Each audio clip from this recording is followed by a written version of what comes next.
I was in college when I got into my first relationship, and I remember um, I was like 18, 19, probably 18. So I had no understanding of what love is and what love looks like with different people, right? And also what sexual attraction is. It's just too young, no experience, have only the movies and books and literature as a reference. So quite not practical experience of love. And I remember I remember loving him. I in fact loved him to the day. He was one of the best friends I had. We grew together, because college ka time mein 5 saal residential campus, and so obviously we were very much involved with each other's day to day. So it was a close friendship, and I still love him to the day. The friendship that we had, I still cherish it. I have the best memories with it, and I think because I didn't have the understanding and the differentiation between a love for a friend and love for a romantic partner, I forever stayed confused. And I remember feeling really frustrated with myself, almost questioning my sexuality at times, that I really love this person and I'm convinced of that. I have so much of love and so much of care, adoration for this person, but yet the sexual attraction, I just didn't feel, more than attraction, I just didn't feel like getting intimate with person. And this is no reflection on him at all. This has nothing to do with that. I'm not questioning his sexuality, his attractiveness. It's just everybody has their own thing. So me not finding him attractive, there's nothing to do with him. It's everything to do with me and my taste. So let's kind of get that out of the way. He was an absolute gentleman, even as a boyfriend. And whatever issues we had, this video is not about that. The issue that I had was I was just so scared. This was the first time in my life that I had received any kind of love and affection from a guy, and I never had that close relationship with anyone. I had a guy friend, but it's very different from that. And I always, as you do in that age, you always want that attraction, like, romantic relationship. You want to explore that. That's but natural. And because I had no prior experience, and on top of that, I was such a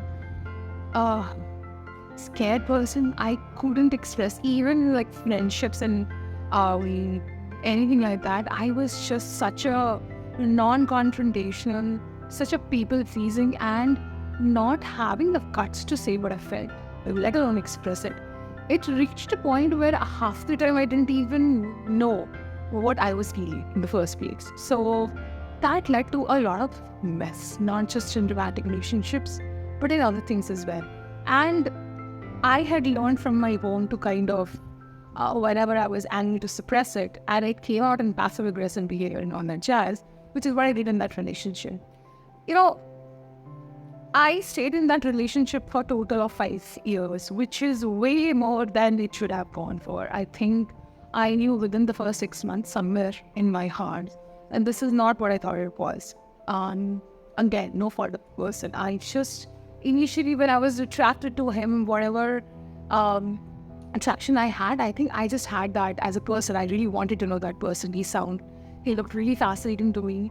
And once we had that very foundation of friendship, I think I couldn't find that sexual thing. So instead of thinking, okay, maybe this is not it, I just kept on going into it because I didn't know better, and I didn't have the guts to say what I felt. But 3 years down the line, I somehow gathered some kind of courage and said, okay, I don't want to get him in. But that kind of backfired. So I'll tell that more. But what brought an end to this facade of not expressing and not facing my own emotions, it led to me saying one. And I take full accountability for it. The thing is, like I said, 3 years down the line, I really wanted to break off, but I didn't have the guts to follow through that. And because I wasn't sure what I was feeling, and also not accepting that feeling as valid, I I agreed to continuing it. He also convinced me to, but that's not on him. I got convinced that that's on me. And what eventually ended up happening after like 3 years, I tried breaking off, didn't work. And because that person was so closely in my day-to-day, it was very difficult. Like, the thought of even like kind of going silent on him was, one, not practical, and two, I just couldn't bear it. I had very less people in my life that I really trusted, and I really trusted him. So I went with it. And then in the next 2 years, I cheated on him. I made out with this other person. And what that taught me, and I take full responsibility, while I was drunk, but I didn't lose my sense. Something just kept driving me. And because, my guess is because I had not addressed my own emotions previously and didn't accept them in my state of lower inhibition, they were the ones driving me, not the other way around. In spite of being conscious of what I was doing, I was not really conscious of what I was doing, if that makes any sense to you. And I remember that experience teaching me to kind of not ignore what I feel like, and to express them. If I cannot express them to the सामने वाला person, my dates or my potential romantic partners, then what are we doing here? The partnership is supposed to be like that. And look, it took me years and years to kind of understand. But because I chose the route to cheat on him unconsciously, sure, I chose it unconsciously, but still, that kind of taught me, the more I suppress my emotions, the more volatile it will become, and it will come out and manifest in your ways.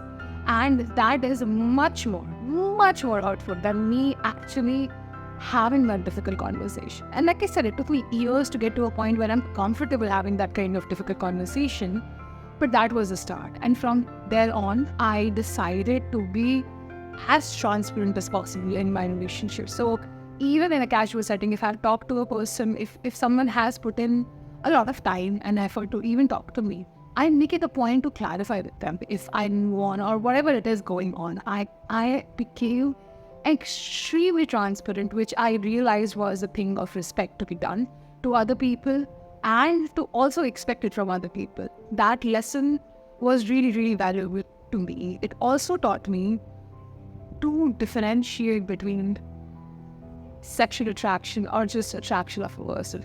From there on, because now I had an experience of what the difference is, I was able to pinpoint with whom I'm feeling attracted just to know them as a person. This is not a sexual thing.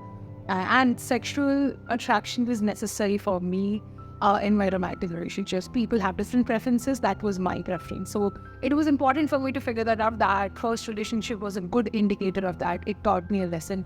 Unfortunately, it came with the way of hurting someone else, and I'm extremely, extremely sad about it. I'm actually also very, very guilty about it, but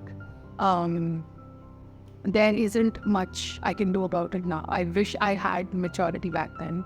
I don't think. I'm not that immature anymore. I do that.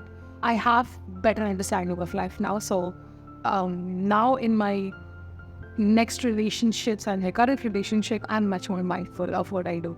And it's okay. You will have similar experiences. I was too young. There wasn't any way to know it without experiencing it. So that was what it was.